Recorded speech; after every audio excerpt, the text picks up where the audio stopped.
ನಮಸ್ಕಾರ ಸ್ನೇಹಿತರೆ, ಕಾಫಿ ಟೈಮ್ಗೆ ನಿಮ್ಮೆಲ್ಲರಿಗೂ ಸ್ವಾಗತ. ಹೇಗಿದ್ದೀರಾ ನೀವೆಲ್ಲರೂ? ನಾವಂತೂ ಇಲ್ಲಿ ಚೆನ್ನಾಗಿದ್ದೀವಿ. ಇನ್ನು ವಿಂಟರ್ ಮುಗಿದಿಲ್ಲ. ನನ್ನ ವಿಡಿಯೋದಲ್ಲಿ ನಾನು ಹೇಳಿದ ಹಾಗೆ ನಮಗೆ ವಿಂಟರ್ ಮುಗಿಯೋದಕ್ಕೆ ಇನ್ನು ಸ್ವಲ್ಪ ಸಮಯ ಆಗುತ್ತೆ.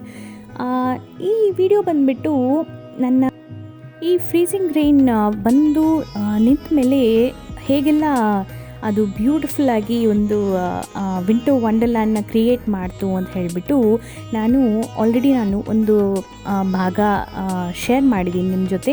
ಆ ಭಾಗ ನೀವಿನ್ನು ನೋಡಿಲ್ಲ ಅಂದರೆ ನಾನು ಡಿಸ್ಕ್ರಿಪ್ಷನ್ ಬಾಕ್ಸಲ್ಲಿ ನಾನು ಆ ಲಿಂಕ್ ಕೊಟ್ಟಿರ್ತೀನಿ, ಹೋಗಿ ಬೇಗ ಚೆಕ್ಔಟ್ ಮಾಡಿ.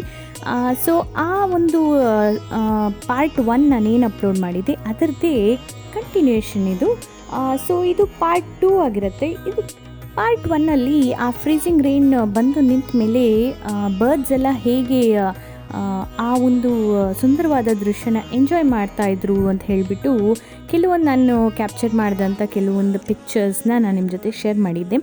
ಇದು ಬಂದುಬಿಟ್ಟು ಈ ವಿಡಿಯೋದಲ್ಲಿ ನೀವು ಬೇರೆ ಬೇರೆ ಇಲ್ಲಿ ಸುತ್ತಮುತ್ತ ಇರೋ ಮರಗಳು, ಪಾರ್ಕಿಂಗ್ ಲಾಟ್ ಇರ್ಬೋದು, ಅಥವಾ ಆ ಸೈನ್ ಬೋರ್ಡ್ಸ್ ಏನಿರುತ್ತೆ ರೋಡಲ್ಲಿ ಅದೆಲ್ಲ ಹೇಗಿತ್ತು, ಜನ ಹೇಗೆ ಈ ಫ್ರೀಸಿಂಗ್ ರೈನ್ ಆದಮೇಲೆ ಜನಸಂಚಾರ ಎಲ್ಲ ಹೇಗಿತ್ತು ಅನ್ನೋದನ್ನು ಈ ವಿಡಿಯೋದಲ್ಲಿ ನೀವು ನೋಡ್ತೀರಾ.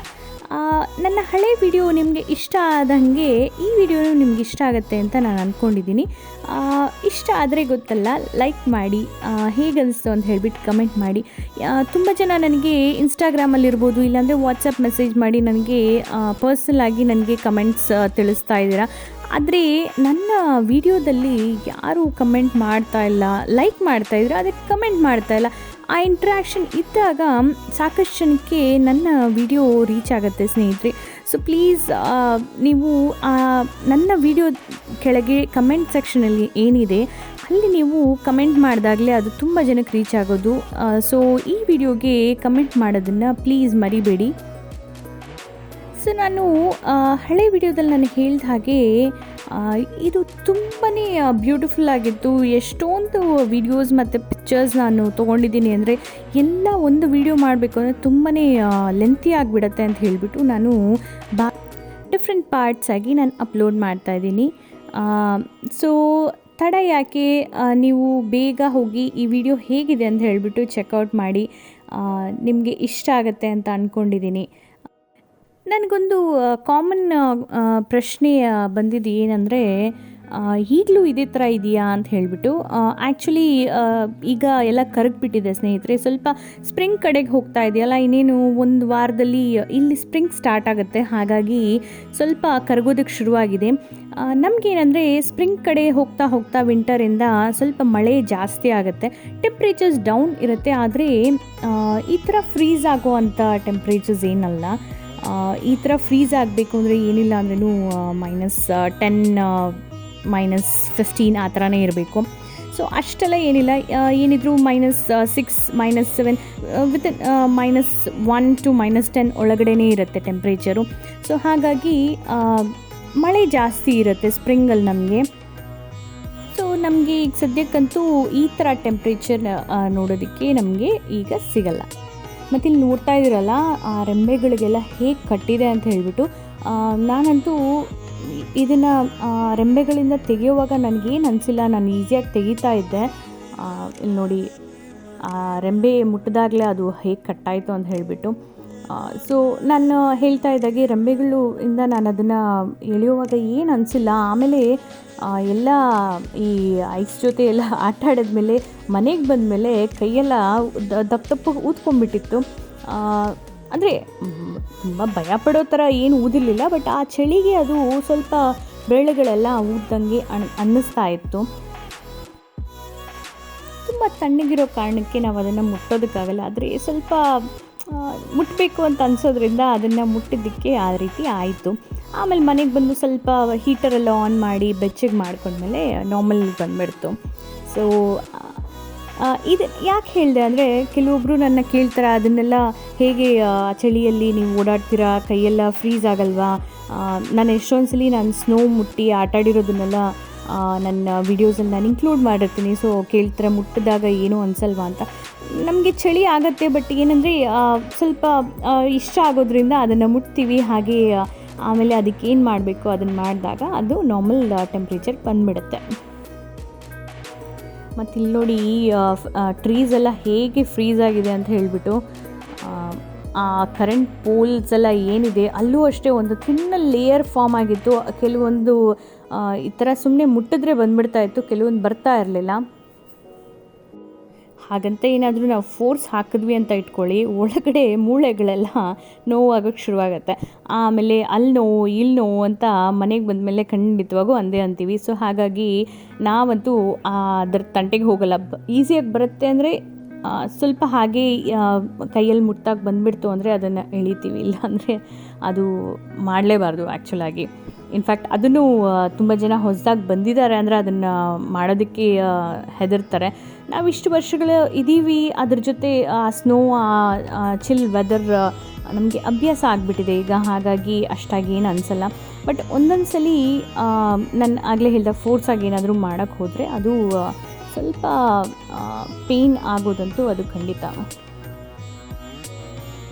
ಇಲ್ಲಿ ನೋಡಿ, ನಾನು ಆಲ್ಮೋಸ್ಟ್ ಈ ವಿಡಿಯೋದಲ್ಲೆಲ್ಲ ಕವರ್ ಮಾಡೋಕ್ಕೆ ಟ್ರೈ ಮಾಡಿದ್ದೀನಿ. ಗಿಡಗಳಲ್ಲಿ ಹೇಗಿರುತ್ತೆ, ಸೈನ್ ಬೋರ್ಡ್ ನಾನು ಹೇಳಿದ ಹಾಗೆ ಅದೆಲ್ಲ ಹೇಗೆ ಫ್ರೀಸ್ ಆಗಿತ್ತು, ಬೇರೆ ಬೇರೆ ಜಾಗಗಳಲ್ಲಿ ಅದು ಹೇಗೆ ಕಾಣಿಸ್ತಾ ಇತ್ತು ಅಂತ ಹೇಳಿಬಿಟ್ಟು ಈ ವಿಡಿಯೋದಲ್ಲಿ ನಾನು ಕ್ಯಾಪ್ಚರ್ ಮಾಡೋದಕ್ಕೆ ಟ್ರೈ ಮಾಡಿದ್ದೀನಿ. ಇಲ್ಲಿ ನೋಡಿ, ಇದೇನು ಹೂವು ಅಂತ ನಂಗೆ ಗೊತ್ತಿಲ್ಲ, ಬಟ್ ಅದೆಷ್ಟು ಚೆನ್ನಾಗಿದೆ ಅಂತ ಹೇಳಿಬಿಟ್ಟು ಇಲ್ಲಿ ನೋಡಿ, ನಾನು ಈಸಿಯಾಗಿ ಅದು ಮುಟ್ಟಿದ ತಕ್ಷಣ ಬಂತು, ಹಾಗಾಗಿ ನಾನು ಅದನ್ನು ಎಳೆದಿದ್ದೀನಿ ನೋಡಿ. ನೋಡೋದಕ್ಕಂತೂ ತುಂಬಾ ಚೆನ್ನಾಗಿದೆ ಅಲ್ಲ ಸ್ನೇಹಿತರೆ?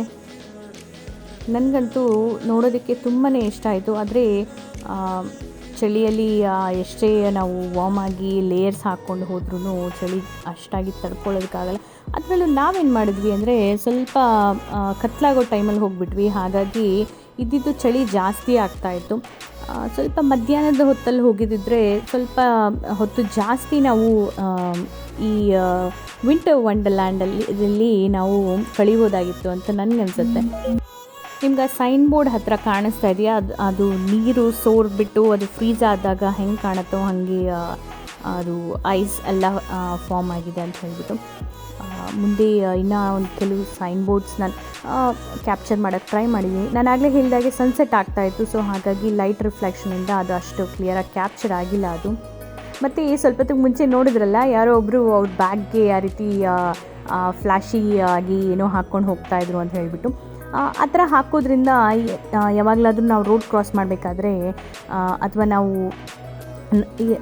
ಫುಟ್ಪಾತಲ್ಲೇ ನಾವು ನಡ್ಕೊಂಡು ಹೋಗ್ತಾ ಇದ್ದೀವಿ ಅಂದರೆ ಈಸಿಯಾಗಿ ಜನಗಳಿಗೆ ಗೊತ್ತಾಗುತ್ತೆ ಯಾರೋ ಇದ್ದಾರೆ ಅಂತ ಹೇಳಿಬಿಟ್ಟು ಅವರು ಆ ರೀತಿ ಲೈಟ್ಸ್ನ ಹಾಕ್ಕೊಂಡಿರ್ತಾರೆ. ಇಲ್ಲಿ ನೋಡಿ, ನಮ್ಮನೆ ಹತ್ರನೇ ಆ್ಯಕ್ಚುಲಿ ಒಂದು ಸಣ್ಣದಾದಂಥ ಒಂದು ಟ್ರೇಲ್ ಇದೆ, ವಾಕಿಂಗ್ ಟ್ರೇಲು. ಸಾಧಾರಣವಾಗಿ ನಾವು ಸಮ್ಮರಲ್ಲಿ ಆ ವಾಕಿಂಗ್ ಟ್ರೇಲ್ನ ಯೂಸ್ ಮಾಡಿ ಹೋಗ್ತಾ ಇರ್ತೀವಿ. ಬಟ್ ಈ ಸರಿ ಫಸ್ಟ್ ಟೈಮ್ ನಾನು ವಿಂಟರಲ್ಲಿ ನಾನು ಹೋಗಿದ್ದು. ಸ್ವಲ್ಪ ಹೊತ್ತಲ್ಲೇ ನೀವು ಆ ವಾಕಿಂಗ್ ಟ್ರೇಲ್ ಹೇಗಿತ್ತು ಅಂತ ನೋಡ್ತೀರಾ. ಮತ್ತು ಇಲ್ಲಿ ನೋಡಿ, ಇಲ್ಲಿ ಐಸ್ ಫ್ರೀಸ್ ಆಗಿರುತ್ತಲ್ಲ ರೋಡ್ಸ್ ಎಲ್ಲ, ಸೊ ಅದಕ್ಕೋಸ್ಕರ ಸಾಲ್ಟನ್ನ ಸ್ಪ್ರಿಂಕಲ್ ಮಾಡ್ತಾ ಇದ್ದಾರೆ. ತುಂಬ ಜನ ನಾನು ಕೇಳೋದೇನೆಂದರೆ ರೋಡ್ಸ್ ಎಲ್ಲ ಹೇಗೆ ಡ್ರೈವ್ ಮಾಡ್ತೀರಾ, ಹೇಗೆ ಓಡಾಡ್ತೀರಾ ಅಂತ. ಸೊ ಈ ರೀತಿ ಸ್ನೋ ಬಿದ್ದಾಗ ಲೋ ಟೆಂಪ್ರೇಚರ್ಸ್ ಇದ್ದು ಐಸ್ ಫಾರ್ಮ್ ಆಗ್ತಾ ಇದೆ ಅಂದಾಗ ಬಂದು ರೋಡಲ್ಲಿ ಈ ರೀತಿ ಸಾಲ್ಟನ್ನ ಸ್ಪ್ರಿಂಕಲ್ ಮಾಡ್ತಾರೆ. ಸೊ ಹಾಗಾಗಿ ಸಾಲ್ಟ್ ಬಿದ್ದಿದ ತಕ್ಷಣ ಐಸ್ ಎಲ್ಲ ಕರಗೋಗುತ್ತೆ. ನಿಮಗೆ ನಾನು ಏನು ಸಾಲ್ಟ್ ಬಗ್ಗೆ ಮಾತಾಡ್ತಾ ಇದ್ದೀನಿ ಅಂತ ನಿಮ್ಗೆ ಐಡಿಯಾ ಬರಬೇಕು ಅಂದರೆ ನಾನು ಅದ್ರ ಬಗ್ಗೆ ನನ್ನ ಹಳೆ ವಿಡಿಯೋದಲ್ಲಿ ನಾನು ಮೆನ್ಷನ್ ಮಾಡಿದ್ದೀನಿ. ಆ ವಿಡಿಯೋ ಲಿಂಕ್ ನಾನು ಡಿಸ್ಕ್ರಿಪ್ಷನಲ್ಲಿ ಮೆನ್ಷನ್ ಮಾಡ್ತೀನಿ, ಚೆಕ್ ಮಾಡಿ. ನನ್ನ ಪಿಗೀಸ್ ಕೋವ್ ವಿಡಿಯೋದಲ್ಲಿ ನಾನು ಅದನ್ನು ಮೆನ್ಷನ್ ಮಾಡಿದ್ದೀನಿ. ಸೊ ಇಲ್ಲಿ ನೋಡಿ, ಇಲ್ಲಿ ಎಲೆಕ್ಟ್ರಿಕ್ ವೈರ್ಗೆಲ್ಲ ಹೇಗದು ಫ್ರೀಸ್ ಆಗಿಬಿಟ್ಟಿದೆ ಅಂತ ಹೇಳಿಬಿಟ್ಟು ನಮಗಂತೂ ಈ freezing rain first time experience ಆಗಿರೋದ್ರಿಂದ ತುಂಬಾ ಎಕ್ಸೈಟಿಂಗ್ ಆಗಿತ್ತು. ಕೆನಡಾದಲ್ಲಿ ಬೇರೆ ಬೇರೆ ಕಡೆ ಈ ರೀತಿ ಬೀಳತ್ತೆ ಅಂತ ಕೇಳಿದ್ದೀನಿ, ಆದರೆ ನಮ್ಮ ಹ್ಯಾಲಿಫ್ಯಾಕ್ಸಲ್ಲಿ ಇದು ಫಸ್ಟ್ ಟೈಮ್ ಆಗಿದ್ದರಿಂದ ನಮಗೊಂಥರ ತುಂಬಾ ನಾವು ಒಂದು ಆಫ್ಟರ್ ಫ್ರೀಸಿಂಗ್ ರೈನ್ ದಿನಾನ ನಾವು ತುಂಬಾ ಎಂಜಾಯ್ ಮಾಡಿದ್ವಿ. ಐ ಥಿಂಕ್ 2-3 ದಿನವೇ ಈ ರೀತಿ ಇತ್ತು. ಆಮೇಲೆ ಅದು ಎಲ್ಲ ಕರಗೋಕ್ಕೆ ಶುರುವಾಯಿತು, ಮಳೆ ಬಂತು. ಸೊ ಹಾಗಾಗಿ ಎಲ್ಲ ಕರಗಿಬಿಡ್ತು.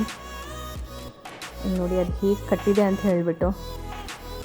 ಕೆಲವೊಂದು ಆ ರೀತಿ ಐಸ್ ಬ್ರೇಕ್ ಮಾಡೋಕ್ಕೆ ಹೋದಾಗ ಅದು ರೆಂಬೆನೇ ಕಿತ್ಕೊಂಡ್ಬಂದುಬಿಡ್ತಾಯಿತ್ತು. ಕೆಲವೊಂದು ಇಂಟ್ಯಾಕ್ಟಾಗಿ ಜಸ್ಟ್ ಐಸ್ ಫಾರ್ಮೇಷನ್ ಏನಿದೆ ಅದರ ಮೇಲೆ ಲೇಯರ್ ಏನಿದೆ ಅದು ಮಾತ್ರ ಕಿತ್ಕೊಂಡ್ಬರ್ತಾಯಿತ್ತು.